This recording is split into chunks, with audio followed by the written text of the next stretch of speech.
I do have to confess, I do have quite the gaming addiction when it comes to MiHoYo, or now known as HoYoverse. It definitely all started with Genshin Impact, and honestly, it's an amazing game.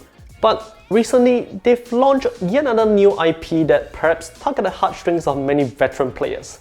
We're talking about Honkai Star Rail, the next series that will add on to the immensely deep lore that is Honkai. Now, if you are a fan of Honkai Impact 3rd, Honkai Star Rail isn't anything like it. Honkai Star Rail adopts the turn-based strategy mechanic, which is a huge change in gameplay for sure. But it also retains the fourth wall breaking, fun, whimsical, light-hearted nature while marrying that to the deeply engaging story that Honkai is known for. If you're a fan of turn-based games with a really powerful and interesting story with lovable characters, definitely give Honkai Star Rail a try. But now, you might be asking, what are the ways you can go about actually playing Honkai Star Rail, and are there any key differences in the experience? Well, that's what this video is about, so let's quickly get into it.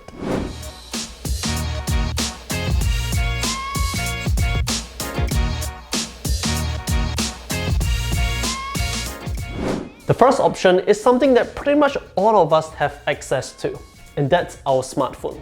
Honkai Star Rail is available to play on either Android or iOS, so pretty much any smartphone should be able to run it and get you up and running. In fact, playing it on mobile makes you part of the majority, and that's probably also one big reason as to why Honkai Star Rail and Genshin Impact are so popular. It's just that readily accessible.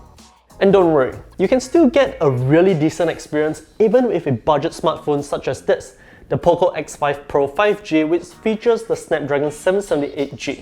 It's a phone that costs just about $300 or roughly 400 Sing dollars. In terms of the actual resolution rendered, we actually don't really know the exact numbers as with most other games on mobile, but in general, it's somewhere in the neighborhood of 720p once you hit the high preset. With the Poco X5 Pro 5G, we would however suggest using the medium preset and setting the FPS to 60. Overall, this setting provides a good balance between visual quality and performance, whether you are exploring in the overworld or in combat.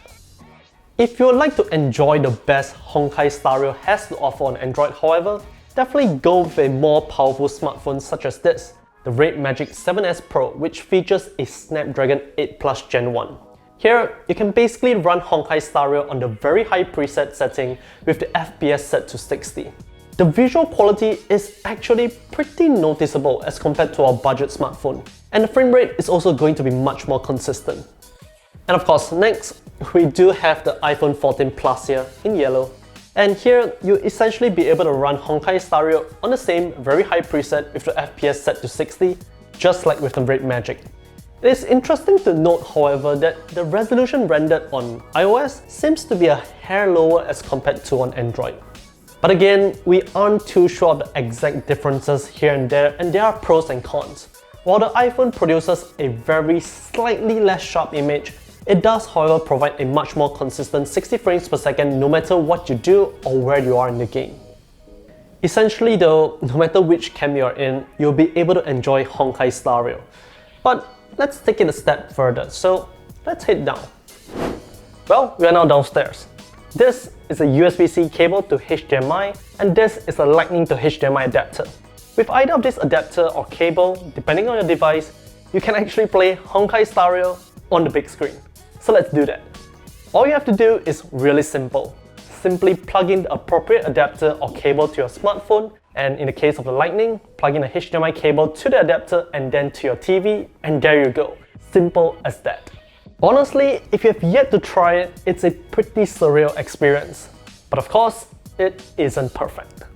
For one, the resolution that's being outputted to the TV is still the same as what's being rendered natively on your smartphone. So essentially, you're driving a 720p image onto a 4K display here, and it definitely is far from the definition of sharp.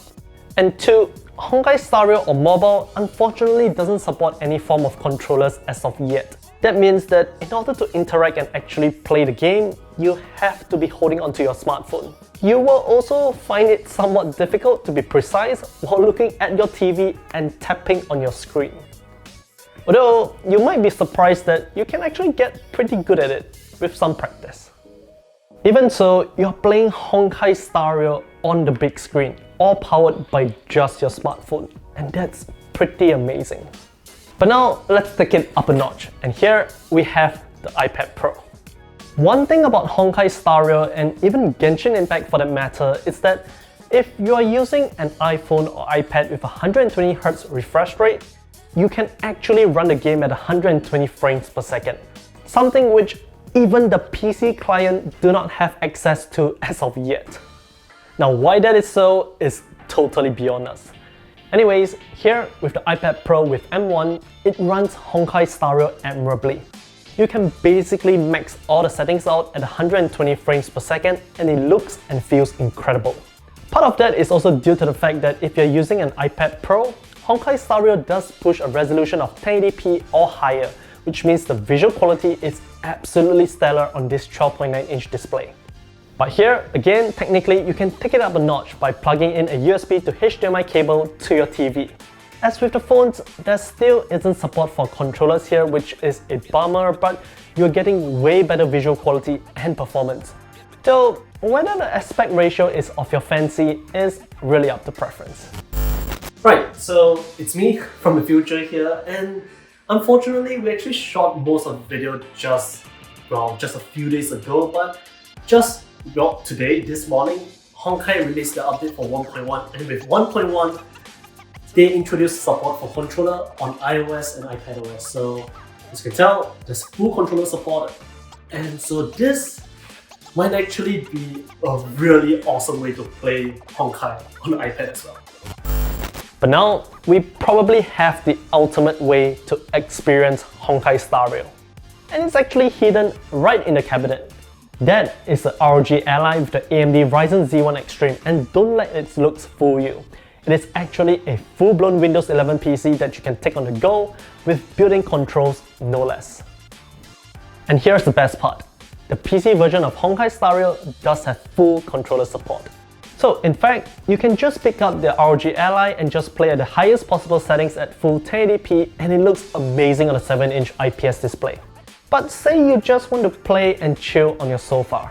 Simply plug in that USB-C to HDMI cable to your TV and pair an Xbox controller via Bluetooth. And that right there, behind me, is a home console. Honkai Star Rail on a 55-inch 4K TV running at proper 1080p with every setting dialed up to the max without a single drop in frame rate. It really is an amazing experience unlike anything else. And perhaps the best part, the ROG Ally is way more affordable than the iPad Pro. And you don't get any black borders since it runs standard 16:9. A little something to think about. Ultimately, however, no matter which platform you're playing on, Honkai Star Rail is still immensely fun. And the fact that it's so readily accessible makes it really easy to get into. Though of course, whether or not you're a fan of gacha in general is probably a story for another day. So, have you been gaming lately? And what device do you primarily use and spend the most time on? Feel free to leave a comment down below. Don't forget to subscribe to us and like this video and follow us on all our other social channels. And we'll catch you in the next one. See ya!